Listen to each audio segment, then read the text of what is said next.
Hello दोस्तों, welcome to SL Hindi कहानियाँ। आज की कहानी है घर की बहू।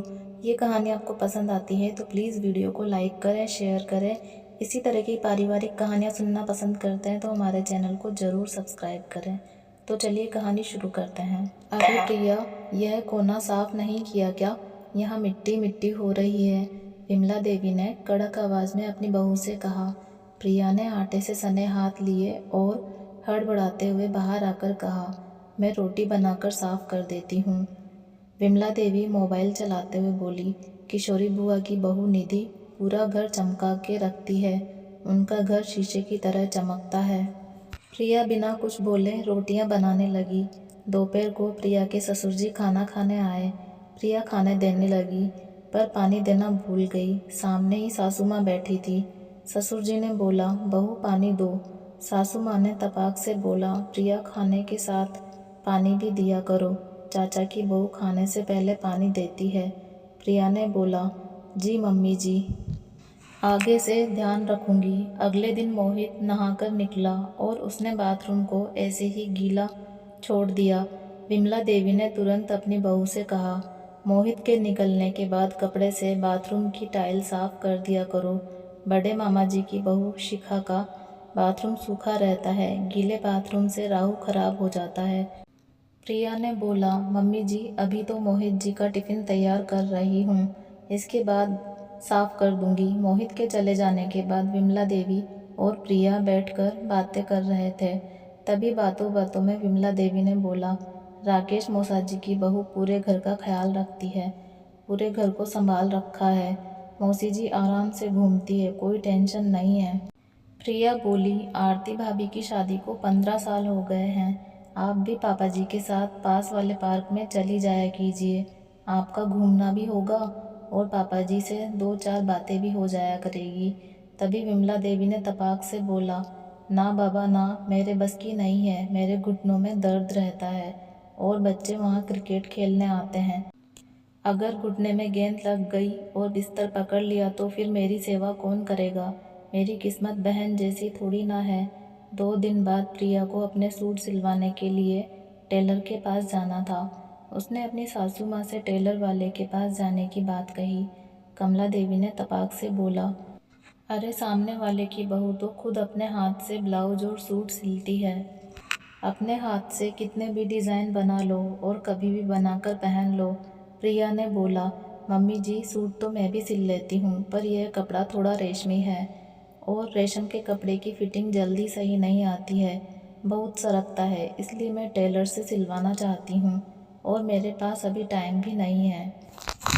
दिवाली आकर गई है और मेरे चचेरे भाई की शादी है। विमला देवी ने तुरंत बात पलटते हुए बोला, नहीं, मैं तो बता रही हूँ कि अगर सिलाई आती है तो अपने घर में ही कपड़े सिल के आदमी पहन सकता है।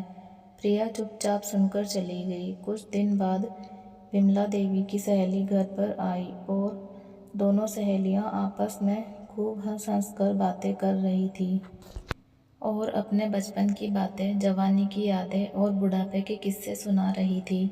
तभी प्रिया दोनों के लिए नाश्ता ले आई और वहीं पर बैठ गई। विमला देवी की सहेली ने प्रिया से पूछा, शादी को 1 साल हो गया है, घर कैसा लग रहा है? अब तो विमला की जिम्मेदारी कम हो गई होगी।